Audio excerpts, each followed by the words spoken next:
High friends, learn with fun चॅनलमध्ये तुमचे हार्दिक स्वागत. इयत्ता 9वी, विषय राज्यशास्त्र, प्रकरण नंबर 4. प्रकरणाचं नाव आहे संयुक्त राष्ट्रे. संयुक्त राष्ट्रे. या प्रकरणाच्या खाली पान नंबर 82 व 83 वर जो काही स्वाध्याय आलेला आहे, या स्वाध्यायामध्ये जे काही प्रश्न आलेले आहे, तर त्या सर्व प्रश्नांची उपक्रमसह सर्व प्रश्नांची उत्तरे आपण आजच्या व्हिडिओमध्ये पाहणार आहोत. चला तर सुरू करूया. या प्रकरणाच्या खाली आलेल्या सर्व प्रश्नांची उत्तरे. आपल्याला प्रश्न क्रमांक पहिला दिलेला आहे. दिलेल्या पर्यायांपैकी योग्य पर्याय निवडून विधाने पूर्ण करा. त्यामध्ये आपल्याला 1 नंबर दिलेला आहे. पुढील पैकी कोणते राष्ट्र संयुक्त राष्ट्राच्या सुरक्षा परिषदेचे कायमस्वरूपी सभासद नाही? तर त्यांचं नाव आहे जर्मनी. 2 नंबर दिलेला आहे. भारतात बाल कुपोषण समस्येवर उपाययोजना करण्यासाठी विविध कार्यशाळा आयोजित करणारी आंतरराष्ट्रीय संस्था? तर त्या आंतरराष्ट्रीय संस्थेचं नाव आहे युनिसेफ. 3 नंबर दिलेला आहे. संयुक्त राष्ट्रे संघटनेच्या आज सभासद असणाऱ्या राष्ट्रांची संख्या? तर ती संख्या आहे 193. यानंतर आपल्याला याच खाली प्रश्न क्रमांक 2 दिलेला आहे. पुढील विधाने चूक की बरोबर ते सकारण स्पष्ट करा. तर यामध्ये आपल्याला 4 विधाने दिलेली आहे, तर ते आपल्याला सहकारण स्पष्ट करायचे आहे. तर पैकी 1 नंबर आहे. आमसभा जागतिक प्रश्नावर चर्चा करण्याचे व्यासपीठ आहे. तर हे विधान बरोबर आहे. तर याचं कारण आहे, संयुक्त राष्ट्राचे सर्व सभासद देश हे आमसभेचे सदस्य असतात. पर्यावरण, निःशस्त्रीकरण अशा महत्त्वपूर्ण जागतिक विषयांवर आमसभेत चर्चा होते. सदस्य राष्ट्रांच्या प्रतिनिधींना एकत्र येऊन चर्चा करण्यासाठी, महत्त्वाच्या जागतिक प्रश्नांवर धोरण ठरवण्यासाठी आमसभा हे महत्त्वाचे व्यासपीठ आहे. हे त्याचं कारण आहे. यानंतर आपल्याला याच खाली 2 नंबर दिलेला आहे. संयुक्त राष्ट्रांमध्ये सर्व सदस्य राष्ट्राचा दर्जा समान नसतो. संयुक्त राष्ट्रांमध्ये सर्व सदस्य राष्ट्रांचा दर्जा हा समान नसतो. तर हे विधान चूक आहे. तर याचं कारण आहे, का विधान चूक आहे, तर जगातील सर्व राष्ट्रे ही संयुक्त राष्ट्रांची सभासद आहेत. ही राष्ट्रे आमसभेची सभासद असतात. देश श्रीमंत असो वा गरीब, मोठा असो वा छोटा, सर्व सदस्य राष्ट्रांचे स्थान आणि दर्जा समान असतो. प्रत्येक राष्ट्राला एक मत असते. म्हणून संयुक्त राष्ट्रांमध्ये सर्व सदस्य राष्ट्रांचा दर्जा समान असतो. म्हणून हे दिलेले विधान चूक आहे. यानंतर आपल्याला याच खाली 3 नंबर दिलेला आहे. चीनने सुरक्षा परिषदेत नकाराधिकाराचा वापर करूनही ठराव संमत होऊ शकतो. तर हे विधान चूक आहे. तर याचं कारण आहे, चीन हे सुरक्षा परिषदेतील कायम सदस्य राष्ट्र आहे. सुरक्षा परिषदेतील कायम असणाऱ्या 5 राष्ट्रांना नकाराधिकार आहे. नकाराधिकार असलेल्या एका राष्ट्राने जरी हा अधिकार वापरला तरीही एखादा ठराव मंजूर होऊ शकत नाही. म्हणून चीनने सुरक्षा परिषदेत या अधिकाराचा वापर केल्यास ठराव संमत होऊ शकणार नाही. आणि इथं आपल्याला दिलेलं आहे, ठराव संमत होऊ शकतो. म्हणून हे विधान चूक आहे.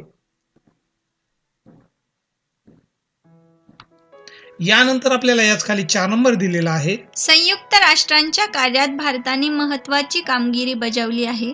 तर हे विधान बरोबर आहे. तर याचं कारण आहे, संयुक्त राष्ट्रांच्या परिषदांमध्ये भारताचा सहभाग होतो.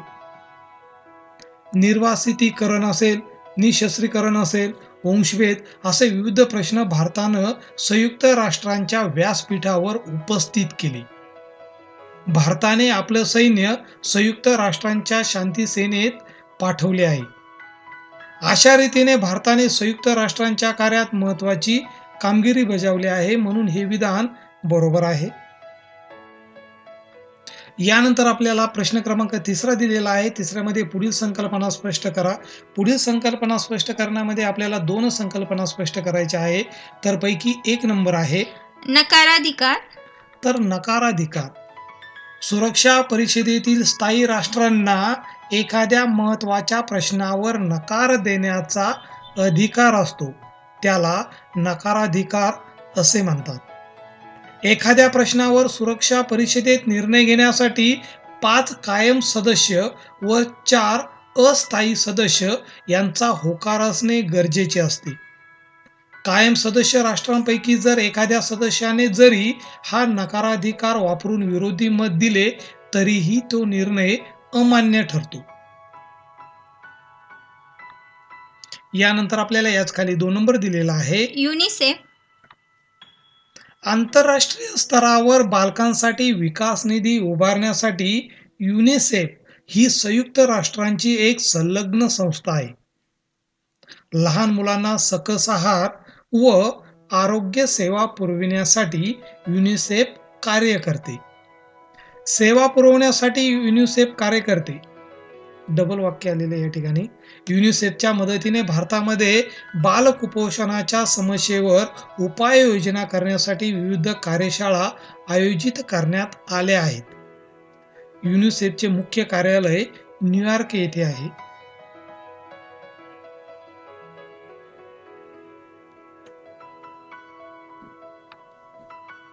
यानंतर आपल्याला प्रश्न क्रमांक 4 दिलेला आहे. पुढील प्रश्नांची थोडक्यात उत्तरे लिहा. थोडक्यात उत्तरे लिहिण्यासाठी 3 उपप्रश्न दिलेले आहे. तर पैकी 1 नंबर आहे. संयुक्त राष्ट्रे या संघटनेच्या स्थापनेची कारणे लिहा. तर ती कारणे आहेत. संयुक्त राष्ट्र संघटना स्थापन करण्यात आली याची कारणे आहेत. 20व्या शतकाच्या सुरुवातीला 2 महायुद्धे झाली. या महायुद्धांमुळे मोठ्या प्रमाणावर जीवित व वित्तहानी झाली. यामुळे जागतिक शांतता प्रस्थापित करण्यासाठी एक स्वतंत्र अशी यंत्रणा निर्माण करणे आवश्यक होते. या विचारातून पहिल्या महायुद्धानंतर राष्ट्रसंघ आणि दुसऱ्या महायुद्धानंतर संयुक्त राष्ट्रे या आंतरराष्ट्रीय संघटनेची स्थापना करण्यात आली. याच खाली आपल्याला 2 नंबर दिलेला आहे. संयुक्त राष्ट्राची शांती सेना कोणती भूमिका बजावते? तर या प्रश्नाचे उत्तर आहे, ज्या राष्ट्रांमध्ये संघर्ष आहे त्या राष्ट्रांमध्ये हिंसेला प्रतिबंध करून मध्यस्थी करते. 2 नंबर, शांतता निर्माण होण्यासाठी पोषक परिस्थिती निर्माण करते. 3, शांतता टिकून ठेवण्यासाठी विविध उपाययोजनांची अंमलबजावणी करते. आणि 4, सुरक्षेबरोबर राजकीय आणि शांतता बांधणीसाठी सहकार्य करते. ही आहे संयुक्त राष्ट्राची शांती सेनेची भूमिका. यानंतर आपल्याला याच खाली 3 नंबर दिलेला आहे. संयुक्त राष्ट्रांचे उद्दिष्टे लिहा. तर संयुक्त राष्ट्रांची उद्दिष्टे राष्ट्रांमध्ये मैत्रीपूर्ण संबंध प्रस्थापित करणे, आंतरराष्ट्रीय प्रश्न शांततेच्या मार्गाने सोडून आंतरराष्ट्रीय सुरक्षा वृद्धिंगत करणे, मानवी हक्कांचे व स्वातंत्र्याचे जतन व संवर्धन करणे, आंतरराष्ट्रीय स्तरावर आर्थिक सहकार्य वाढवणे हे आहे संयुक्त राष्ट्रांचे उद्दिष्टे. यानंतर आपल्याला याच खाली प्रश्न क्रमांक 5 दिलेला आहे. दिलेल्या सूचनेनुसार कृती करा. त्यामध्ये आपल्याला 1 नंबर दिलेला आहे. संयुक्त राष्ट्रांच्या घटक शाखांविषयी माहिती देणारा पुढील तक्ता पूर्ण करा. तर आपल्याला हा तक्ता पूर्ण करायचा आहे. तर हा तक्ता आपल्याला या पद्धतीने पूर्ण करता येईल. इथं आहे शाखा, सदस्य संख्या आणि त्यांचं कार्य.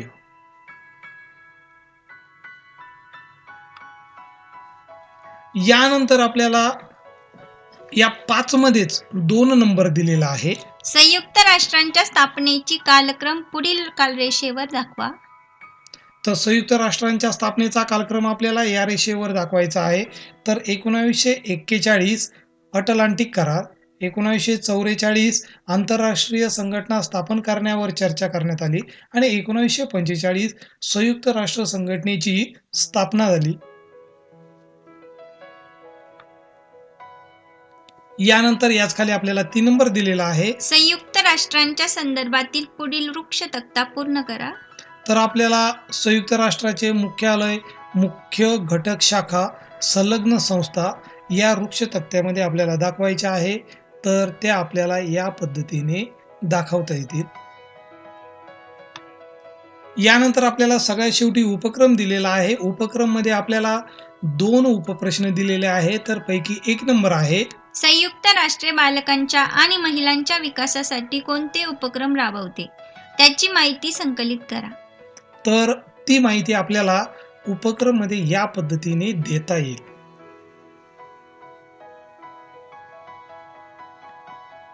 अजून पुढे पण माहिती आहे.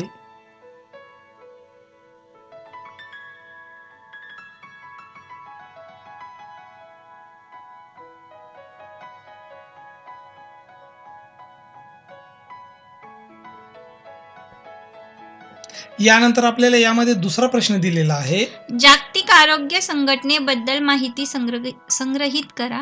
आपल्याला जागतिक आरोग्य संघटना हूच्या संघटनेबद्दल बद्दल आपल्याला माहिती संग्रहित करायची आहे. तर ती आपल्याला या पद्धतीने माहिती देता येईल.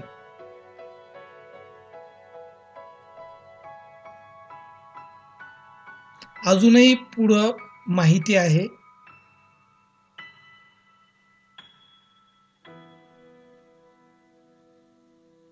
वर्ल्ड हेल्थ ऑर्गनायझेशन बद्दल ही माहिती आपल्याला या पद्धतीने सांगता येईल. हूची महत्त्वपूर्ण कामगिरी, काय ते यांचा अतिरिक्त तपशील, आरोग्य संशोधन असेल, रोग नियंत्रण असेल. चला तर विद्यार्थी मित्रांनो, भेटूया पुढच्या व्हिडिओमध्ये. तोपर्यंत व्हिडिओला लाईक करायला विसरू नका आणि तुमच्या मित्रांना हा व्हिडिओ शेअर करायला विसरू नका. चला तर भेटूया पुढच्या व्हिडिओमध्ये. तोपर्यंत बाय, टेक केअर.